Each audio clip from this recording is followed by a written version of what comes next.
오늘의 말씀 이사야서 57장 1절에서 21절까지 말씀입니다. 의인이 망해도 그것을 마음에 두는 자가 없고 경건한 사람이 이 세상을 떠나도 그 뜻을 깨닫는 자가 없다. 의인이 세상을 떠나는 것은 실상은 재앙을 피하여 가는 것이다. 그는 평화로운 곳으로 들어가는 것이다. 바른 길을 걷는 사람은 자기 침상 위에 편히 누울 것이다.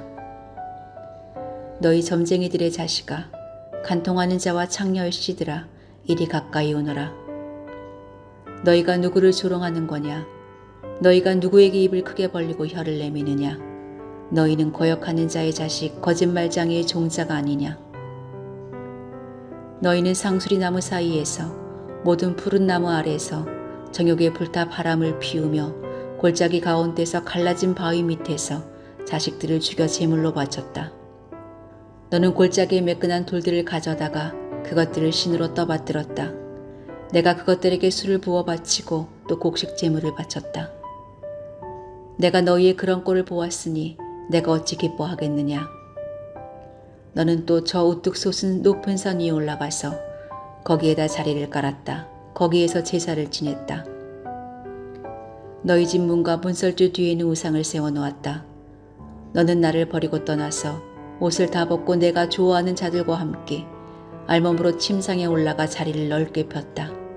너는 그들과 함께 자려고 화대를 집으라고 거기에서 정욕을 불태웠다. 너는 또 몰래에게 가려고 몸에 기름을 바르고 향수를 듬뿍 뿌렸다. 섬길 신들을 찾느라고 먼 나라의 사신들을 보내고 스오레까지 사절을 내려보냈다. 신들을 찾아 나선 여행길이 고되어서 지쳤으면서도 너는 헛수고라고 말하지 않는구나.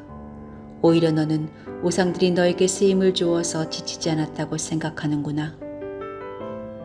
내가 그처럼 무서워하는 신들이 누구냐? 도대체 그 신들이 얼마나 무서우면 나를 속이면서까지, 나를 까마득히 잊어가면서까지 그 신들에게 매달리느냐? 내가 오랫동안 침묵하고 있었다고 내가 나를 경외하지 않는 것이냐?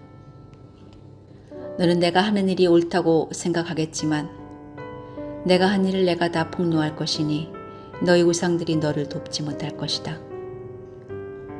너희 우상들에게 살려달라고 부르짖어 보아라. 오히려 바람이 우상들을 날려버릴 것이며 입김이 그것들을 쓸어버릴 것이다.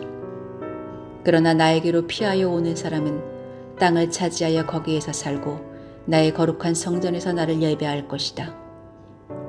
내가 말한다. 땅을 도두고 북돋우어서 길을 내어라. 나의 백성이 걷는 길에 거치는 것이 없게 하여라. 지극히 높으신 분, 영원히 살아계시며 거룩한 이름을 가지신 분께서 이렇게 말씀하신다. 내가 비록 높고 거룩한 곳에 있으나 겸손한 사람과도 함께 있고 잘못을 뉘우치고 회개하는 사람과도 함께 있다. 겸손한 사람과 함께 있으면서 그들에게 용기를 북돋우어주고 회개하는 사람과 같이 있으면서 그들의 상한 마음을 아물게 하여 준다. 나는 사람들과 끝없이 다투지만은 않는다. 한없이 분을 품지도 않는다. 사람에게 생명을 준 것이 나인데 내가 그들과 끝없이 다투고 한없이 분을 품고 있으면 사람이 어찌 견디겠느냐.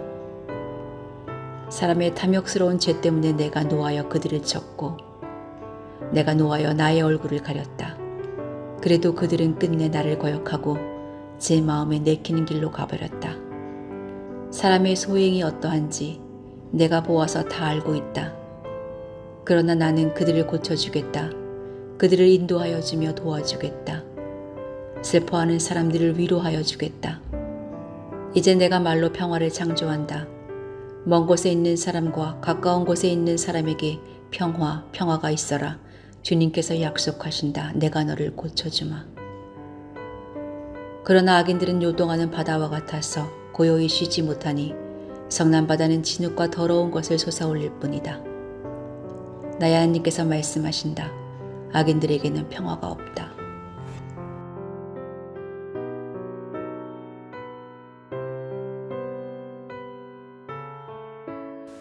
요즘은 누구도 사는 것이 편하고 좋다고 말하는 사람이 없는 것 같습니다. 전염병으로 생활이 제한되고 일자리는 없어지고 사람들의 통행이 줄면서 장사는 되지 않아서 죽지 못해 살고 있다라고 말하는 이들이 많이 있습니다. 그런데 이런 세상 속에서 원칙을 지키고 바른 삶의 방향을 유지하려는 이들은 더 어렵습니다. 가뜩이나 어려운 현실에 더해서 너만 잘났냐라는 질타와 핍박으로 어려움을 겪습니다. 그렇게 어려움을 당하다가 차라리 죽는 것이 낫겠다라는 말이 튀어나올지도 모르겠습니다. 그렇게 모두가 살기 힘들고 하루하루 겨우 버티는 시기입니다. 그런데 성경을 묵상하다 보면 참 믿음의 사람, 하나님의 뜻에 합당한 의인으로 이 세상을 살아가는 것은 그렇게 힘든 것이 정상입니다.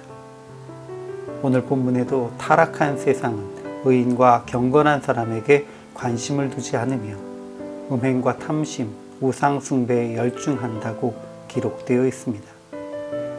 그러면서 의인과 경건한 사람을 그냥 두는 것이 아니라 그들을 조롱하고 괴롭힙니다. 그러니 차라리 죽는 것이 평안에 들어간 것과 같다고 느낄 수 있는 것입니다. 이런 모습은 구약에만 기록된 것이 아닙니다. 예수님을 따라다니던 제자들도 어느 순간 위협을 느껴야 했습니다. 초대교회 성도들은 로마 제국의 공권력과 주변 사람들의 조롱과 핍박으로 많은 어려움을 겪으며 죽는 것이 안식에 들어가는 길이라는 것을 실감하며 살았습니다. 그런데 이렇게 믿음의 사람으로 살아가는 것이 고통스럽고 어려움에도 불구하고 그것을 포기하지 않고 신앙을 지켰습니다. 그것은 주께서 베푸신 구원에 대한 감격과 약속된 재림과 천국의 소망이 확실했기 때문에 가능한 일이었습니다. 지금 우리도 힘든 것이 정상인 이 세상을 살아갑니다. 비록 참 그리스도인으로 사는 것이 우리의 삶에 어려움을 가중시킬지라도 우리는 이 어려움들을 힘들게 여기지 않고 기쁨으로 여기며 나아갑니다. 주께서 우리를 돌보시고 회복을 약속해 주시기 때문입니다. 현실은 죽는 것이 편할지 몰라도 그 어려움을 이겨내는 우리의 힘은 하나님의 약속으로부터 나옵니다. 오직 약속을 붙잡고 힘겨운 하루를 이겨나가는 우리가 되기를 소망합니다.